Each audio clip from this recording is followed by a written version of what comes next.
Welcome back to another edition of the 5-Star Podcast of Wrestling. I'm your host, Sean Meyers, joined by co-host Justin Lowery. Justin, good to see you back, looking handsome as ever on this Thursday night. Interesting week in WWE. When we filmed this show last week, it was just, about 12 hours or so before Crown Jewel kicked off. And you and I both agreed it wasn't a show we were going to be watching. I'm sure you read what happened, but you ended up not watching any of that. And really, I know you said this is not the peak viewership time for you with the WWE product as it is. Correct, yes. I'll be honest, I didn't even watch Raw or Smackdown. I know what happened, but it was a tape show, which I hate tape shows to begin with, which I hate because they pipe in crowd noise and they really, it's so cheesy with, like, as great of a production company WWE can be at times, the way that they do it. And I watch Ring of Honor, and Ring of Honor does it too, and no one complains there, but it does drive me crazy. I get every now and then you're going to have to edit out stuff for time. Other than that, you don't need to make little changes like that. It just comes across even worse than if they just basically played it as is. Well, right. I think too, they're hurting themselves. They want to push a narrative, and when fans know, I mean, it's all over the internet. Oh, this got booed or this got cheered, and then it's reversed on TV. It's really annoying. Interesting. You mentioned you don't really care for tape shows. I remember each and every week for years I watched SmackDown. You said I just don't watch it. Maybe if it ever becomes live. Now SmackDown is a show that most weeks you make a point to watch because it is live. That said, NXT is always taped. 205 Live is now taped. So kind of give me your quick take on what determines if you're going to watch something or not if it's already been taped. Well, I do read the spoilers. So, I know you try to avoid them because you always want to watch the show. Me, if I know I got something better I could be doing, I'll read it. If something stands out, like someone says so-and-so and so-and-so had a match, it was amazing. It got 4.5 stars. They went 20 minutes. I'm going to make sure I tune in. Or so-and-so cut this promo. It was a hell of a promo. The crowd, was into it. I'll watch that promo. Or if they say the crowd was hot throughout the whole show, I'll at least tune in to pick up on it because I like shows where the crowd's hot. When they're in Des Moines, Iowa, and the crowd just sits on their hands, it's not a very engaging show to me. Did you read good stuff about SmackDown this past week? Because I think the consensus was it was a pretty good show. Yeah, well, yes, and I didn't watch it. I had something to do, and I just didn't care to catch up on it. But I would assume that they did not air the CM Punk chants on air. I think it made it briefly, yeah, and Shane sort of, I saw the video online, and they were deafening, hardcore loud. The crowd just crapped all over Shane, which apparently it's for a heel turn anyway, so that's what they want.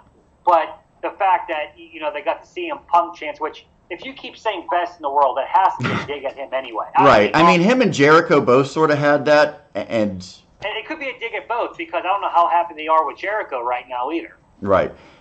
So you talk about not watching things that are pre-taped if you don't hear, glowing recommendations about it. I would say the Crown Jewel would certainly be one that you take a hard pass on.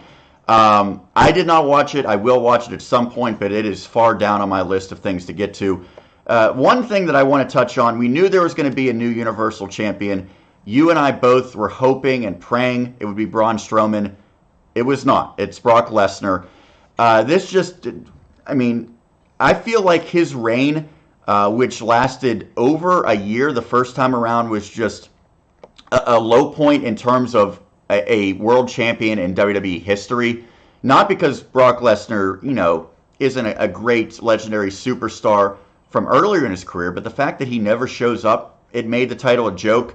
Roman Reigns gave some new hope to maybe bringing back some prestige, and due to unfortunate circumstances, he had to give it up. They go right back to Lesnar. What do you make of this? And I know there might be an underlying reason as to why it wasn't Braun Strowman, at least. Yeah, when I saw the results, I laughed. I utterly laughed. I said, this is why the product's garbage. I'm not a fan of it. And apparently, Lesnar was done. And when they found out about Roman's leukemia, Vince got in contact with them, and they struck a new deal. I mean, for Lesnar, he's a smart man. He's getting paid millions and millions of dollars to basically do nothing. So I don't blame him. I blame Vince for making this decision. Apparently the reasoning, that kind of broke last night, that Strowman has some backstage heat, that he's showing up late, he's rubbing people the wrong way. If that's the case, I guess that gives you some explanation of why he's not winning the title, because why else wouldn't he win the title? But he's still right around the title picture, so it's not like he's being reduced to it, Right, so then why not just give him unless that's his punishment. They're so short-handed right now because they don't know how to make stars anymore, and they make everybody just, that they have nobody to elevate. Maybe it's just out of necessity that they feel like they got to keep them in the picture. And does anyone really want to see another Lesnar-Braun match now? It's kind of like it's got to the point where Roman and Lesnar. It seems as though Strowman, at least maybe because he has to bide his time if Lesnar's not going to be around after Survivor Series, Strowman's going off in another direction now with Corbin. So I don't think that Strowman and Lesnar is going to happen anytime soon. We know that Lesnar's going to go against AJ, which, by the way, that's a rematch of last year. That was a good match, but people weren't clamoring to see that one again. No, but now I'm very interested in how they book that. They're going to have AJ lose again to Brock? Yeah, they will. But that's so stupid. I don't get it. And if anything, with Brock being off TV, you would think for a while, especially with Survivor Series not being a title match, maybe they can position somebody, which apparently, this leads into the other talk, Drew McIntyre is in line for a huge push.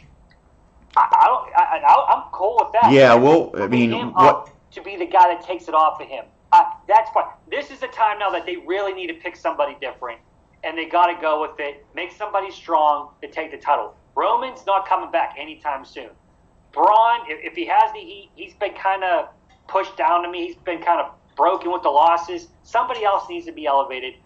It's an opportunity for someone to take the ball and run with it, like Vince likes to say. Try somebody new. Ratings can't really get any worse. Interest can't be down any more than it is. Try something new.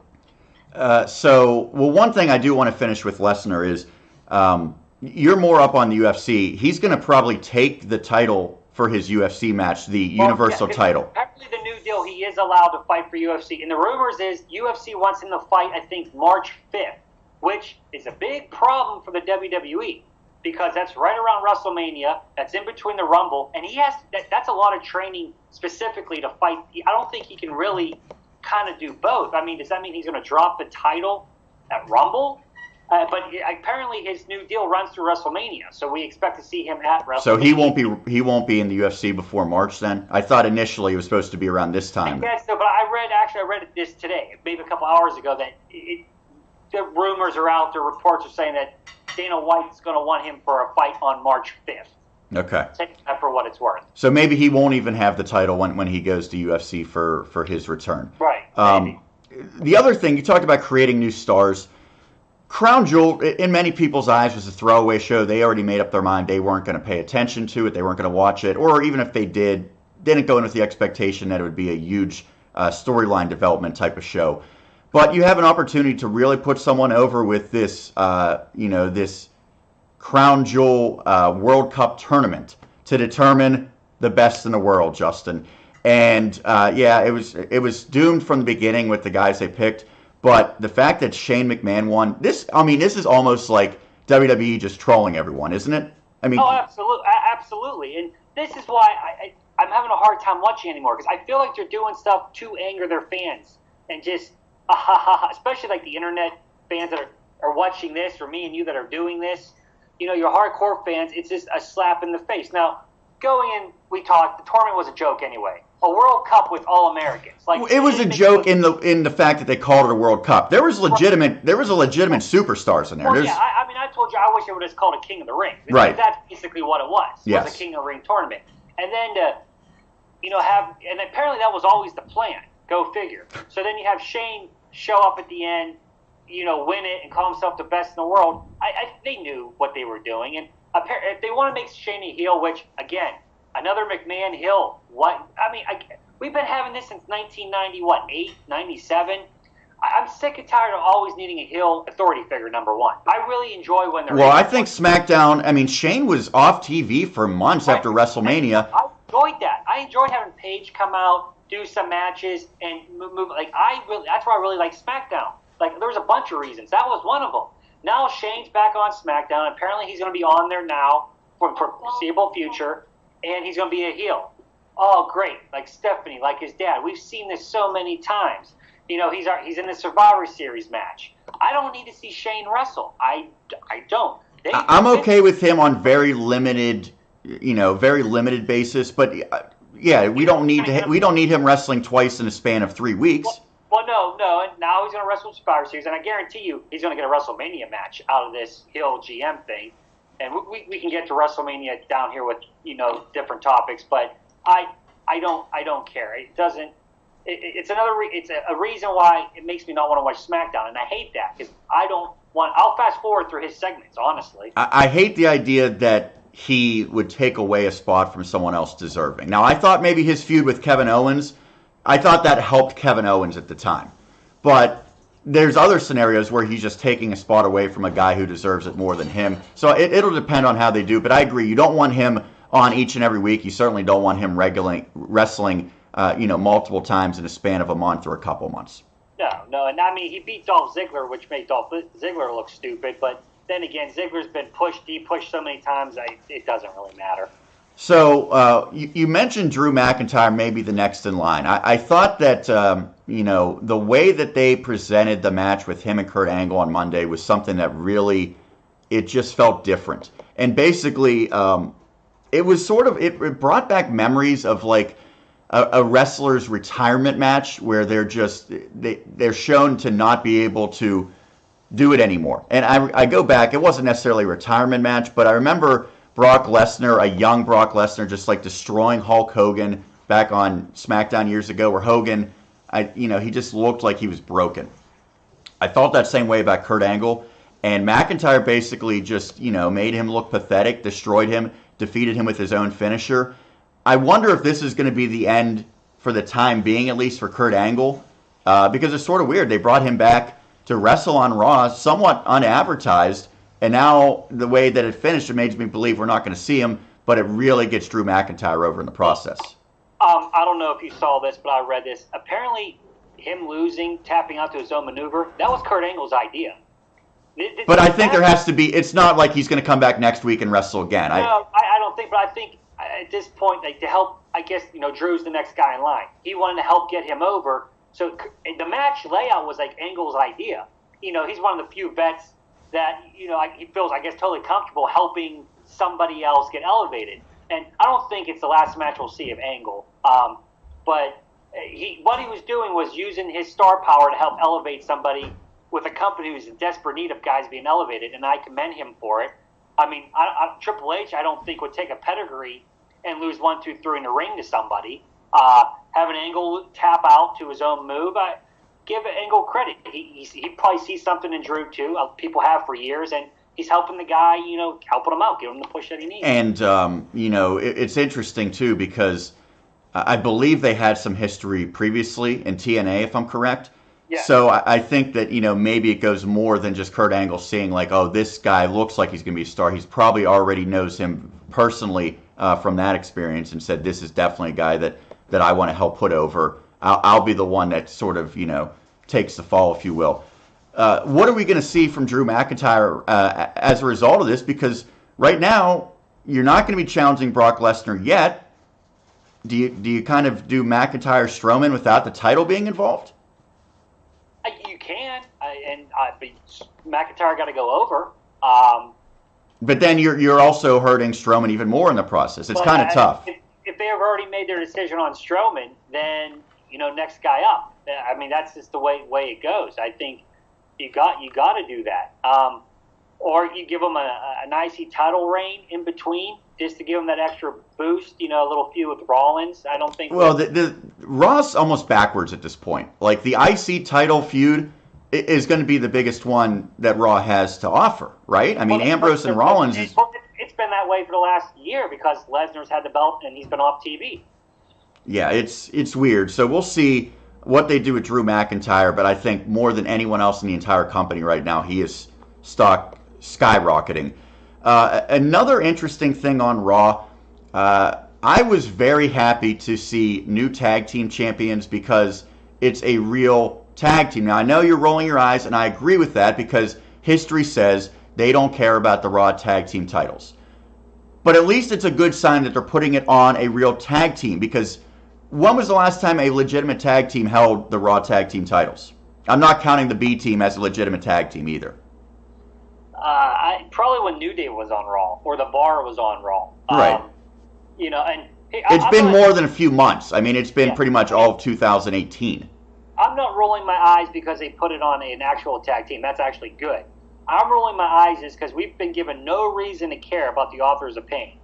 And then they win the tag team titles basically in a handicap match. How am I supposed to care about them? What makes me think that the Authors of Pain, man, they're a force to be reckoned with? To me, I still view them as a joke. They were just able to beat Seth Rollins 2-on-1 for the tag team titles that don't mean anything. They're better off than a team like, let's say, the Revival or the Ascension, who have been made to look like a joke already. The Authors of Pain weren't getting, defeated regularly. They just weren't really used in a meaningful storyline. Was there a reason to care about them? Was there a build up to them winning the titles? Was there? No, it was going to be whatever team they decided to pick on Monday was going to be the new champs. It could have been the Revival. It could have been Lucha House Party for all we know. I mean, they were just going to pick a team, and there wasn't going to be any backstory behind it. I agree. That was sort of lazy. I hate that. And that, to me, I was like, oh. But AOP did. I mean, they wrestled in a main event on Raw a few weeks ago. Shortly before Roman left, they were involved in that. Drake Maverick, I like the idea of putting them with the manager. Yeah. It seems like a weird pairing. Plus, if you're like just looking at it, just as a casual fan, what has he done to make them better? Nothing. It's they haven't even made the effort to explain that. Don't worry about that. Don't worry. What do you see in the future? I mean, one, who's going to challenge them? Two, are we going to get a Raw tag team division that looks even half of what SmackDown looks like? Because SmackDown is incredible. No, they won't even be on Raw every week. I really believe that. I don't think they'll be on every week. So who the hell knows? I mean, who's next? Who's going to face him? Who's the challenger? It's Survivor Gable Series. and Rude? We need a challenger because it's Survivor Series, so we're not even going to find a challenger for him for, 3 weeks maybe at best? Which, by the way, that Survivor Series match, them against the Bar, is sort of weird, isn't it? Well, I don't mind heel versus heel. It just seems like those are two heel teams that the fans just might not care about. Sheamus and Cesaro will play the faces. Fans always get behind Cesaro. I mean, that's why I feel like they'll play the face role of the match, and it'll just be a one-off, and then you move on. I think there's a lot of good things going on in the women's division in WWE. Ronda Rousey, there's no doubt she's going to be a dominant champion for a while, and I think her match against Becky Lynch, that's one of the more anticipated matches of the year. That being said, Raw tries to do some secondary storylines with the women, and one that they've sort of come up with is Nia Jax winning, the Battle Royal at Evolution, what that would mean. She's going to challenge Ronda Rousey, and they sort of teased that already with Ronda being a face, but sort of coming across a little heelish. Well, they decided not to really tease it anymore. They went full force ahead with Nia Jax as a heel. She's now paired with Tamina. This just seems like it's going to lead to just unbearably bad television in the weeks and months to come. No offense to Tamina, but her and Nia Jax together is something I just don't want to see, Justin. Who does? I don't think anybody does. And everybody says it, but Nia Jax is officially the female version of the Big Show. With the face and heel and the face and the heel. 2 weeks ago, she's crying. She's a face. Now she's a heel. Now, 3 months from now, she'll be a face. Whatever. Well, they're doing this solely to make her a bigger threat to Ronda Rousey in the future, right? Right. And Ronda, as a face, needs a heel challenger. Face versus face isn't going to work here. Even though Becky and her is kind of face versus face, even though they don't see it that way. I'm not a really fan of Nia Jax. Her character, is not a huge fan, nothing personal. I understand her size is going to make her a threat, and, they can maybe play that into a match. It won't be the worst thing in the world, but it's not going to be the best thing in the world. I think making her face initially with Alexa Bliss, it worked a little bit, but then when they turned her heel and then made her back face again, it just, you lose interest. If they just would have kept her heel the entire time in the company, maybe it works. Pairing her with Tamina, even though they're cousins, how many people actually know who she is? I bet you people forgot about her. Like when she came back, like who's this? And why is she on Raw? Don't worry about that stuff. She's on Raw because they're cousins. But that's it. And I think that association isn't helping her. I think it actually hurts her. It'll be interesting to see what they do, because you figure Ronda, Becky do the Survivor Series match. Ronda, Nia probably somewhere around December, January. And That's then all your TLC, your Royal Rumble, and then we'll set up to whatever big match. Well, that's the question. What is the big match? If you're doing Becky and Ronda now, Asuka's lost her meaning. Do you do Charlotte? I'm going to guess they're going to rebuild up Charlotte. Which, in the process, she would have to defeat Becky again then, right?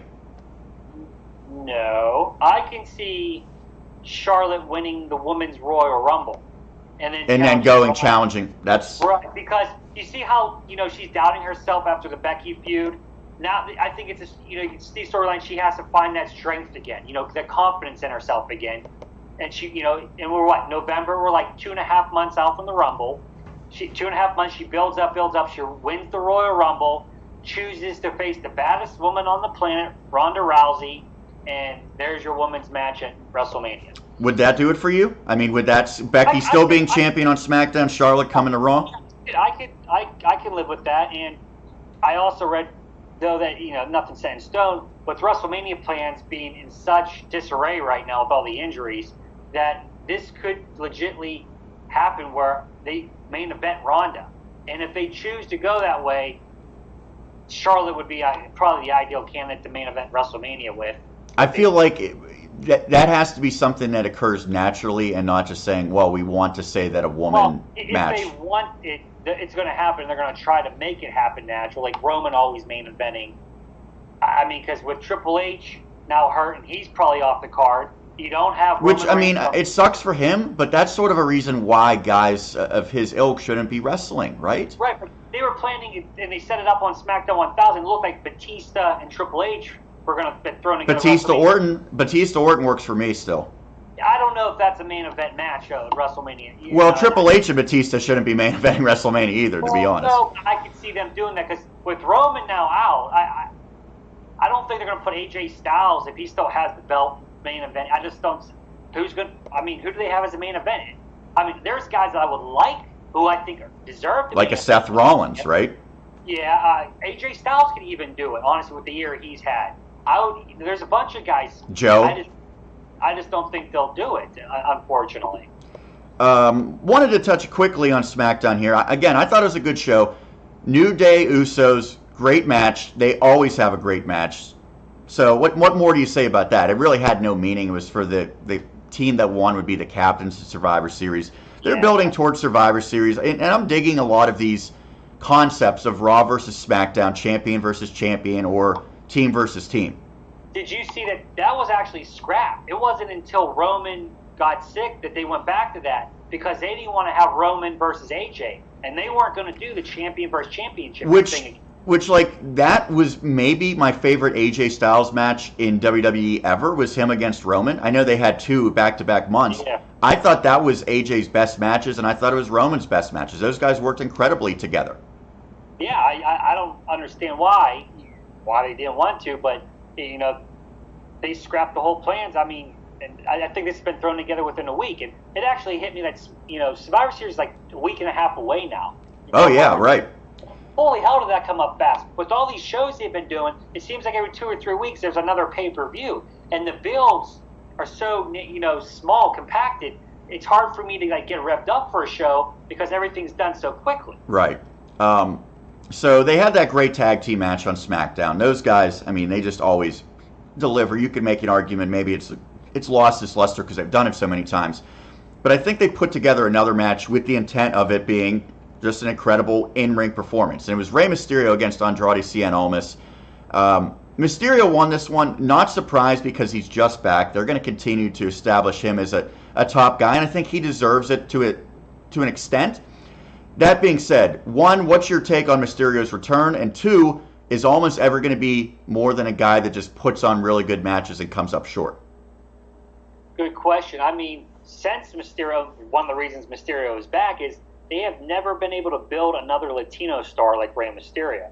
and they've tried with Sin Cara and Del Rio to an extent, and it just hasn't worked. You think you have a guy now that might be able to get it done? I don't think losing Mysterio kills him. It's not like they have much for him to do right now. I guess they got to keep Ray strong at the beginning, but I don't want to see Ray throughout his, contract here continuously go over. I want to see him, maybe help build a new Latino star. Well, wouldn't the long-term feud be almost defeating Mysterio? Yeah, I think that. I think he needs to be. It's too early to do that, and maybe they'll go back to that. But when they get to that actual, maybe we're talking WrestleMania time for something like that, right? It might be next year. I don't know if they're going to, I don't know, but I would dig that match at WrestleMania. I think it would be a very fun, entertaining match, a good opener, to even say.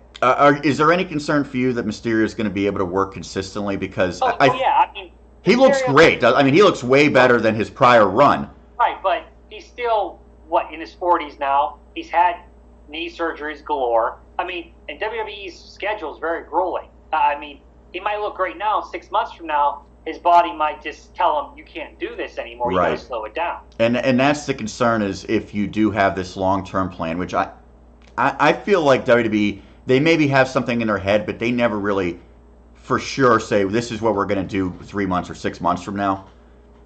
I would want Almas to defeat Mysterio down the road, but is Mysterio going to be healthy? Or, that might never come to fruition. Right, and that's the scary thing about using him in high-profile storylines. And I think, truthfully, that's one reason why Joe hasn't become champion yet, because he's been injured. Minor injuries, but enough to keep him off for 2 or 3 weeks at a time, and everybody knows Vince hates that. Right. There was a debut on SmackDown as well, one that I was kind of excited about. Nikki Cross went against Becky Lynch, which, by the way, if you're going to debut on the women's side on SmackDown, that's the way to do it. To me, Nikki Cross was my favorite part of Sanity. I think she's good, not great. I think she's clearly below some of the top women, but I think she could be a nice addition.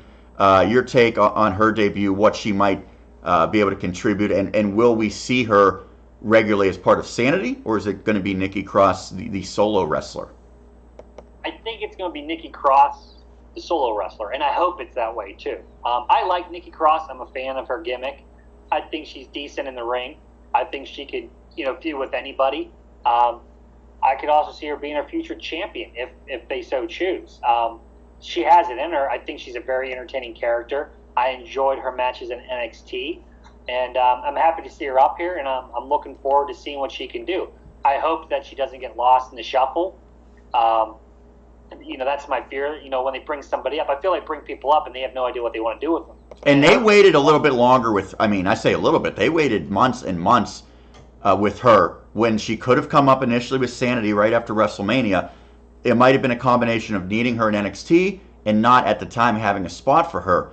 When she comes up, she should be up to stay now. This isn't just something because they were over in the UK, right? Hopefully it works out. It worked out for Carmella. She was with, Enzo and Cass in NXT. They got called up. Neither of them are even with the company anymore. She stayed down a little longer, and I think she's done some good things on SmackDown. She's one of the top female, wrestlers. Hopefully Nikki Cross, the same thing happens for her. Does her gimmick get in the way of her having great matches at all? Because she's not like a typical in-ring performer with her gimmick. She sort of has to be more scrappy and do some unorthodox stuff. Like Ambrose used to remind me of that a little bit, not as much, where he just couldn't go out and have a regular match. He had to sort of play into the character. Yeah, I'm sure there's going to be times where the gimmick might interfere, but then there's times I think on big shows that she can deliver in a great match with the right opponent. Absolutely. It's not Eugene level of limiting what she can do in the ring. Just about wrapping this one up, Justin, anything else stand out for you either on WWE television or anything else in the world of wrestling? Just, the reports, again, like, we like to talk about Shawn Michaels probably saying he's not going to wrestle again. I heard that he had a pretty good showing. And they said I heard that it was pretty good for someone who hasn't wrestled in 8 years and is 50-some years old. So take that for what it's worth. Apparently the match was not all that great, slow, long, the typical. But, you're working with The Undertaker, and he looked like he couldn't even work a match a couple years ago. The Undertaker and Kane are both way past their prime. Both can't move very well anymore. And Triple H tore his pec. And I think Shawn sees that as a reason not to wrestle anymore. I think he got his payday, which sucks because it makes his comeback even more stupid to me. Are people going to remember that match years from now? No, if you're going to go out, at least wrestle one more time at WrestleMania and go out against AJ Styles or Daniel Bryan. Give us something that the fans could at least remember. Pick one guy for him to go against. Daniel Bryan. I'll say Daniel Bryan. I had 3 in mind, and I think I've mentioned it before. My 3 in mind were Daniel Bryan, AJ Styles, Seth Rollins. We're on the same page. I go Rollins solely for the reason that he benefits way more than 2 guys who are a little bit older and more established. Well, my reasoning is I want to see Seth in something bigger. To me, Shawn Michaels, it might be a name big, but I want to see Seth put on a 5-star classic with somebody. Well, I don't expect Shawn and Daniel to be a classic, but I expect to be technically pretty sound. And you have the student-teacher storyline already built in. Yeah, and, Bryan's not, that's what I see out of Bryan at this stage of his career, too. I just think it would be fun to watch. That's going to do it for this week. Another edition of the 5-Star Podcast of Wrestling in the Book. Remember to follow us on Twitter, 5-Star Pod Wrestle. Have a lot of good stuff throughout the week on there. Also, definitely subscribe to our YouTube channel. And by the way, Justin, I mentioned this before. We're getting some good interaction recently with tweeting out some abbreviated versions of the video. So if anyone wants to comment, tweet at us, feel free. We always appreciate the input. That's going to do it for Justin Lowery, Shawn Meyers signing off for another edition of the 5-Star Podcast of Wrestling. We'll catch you again next week.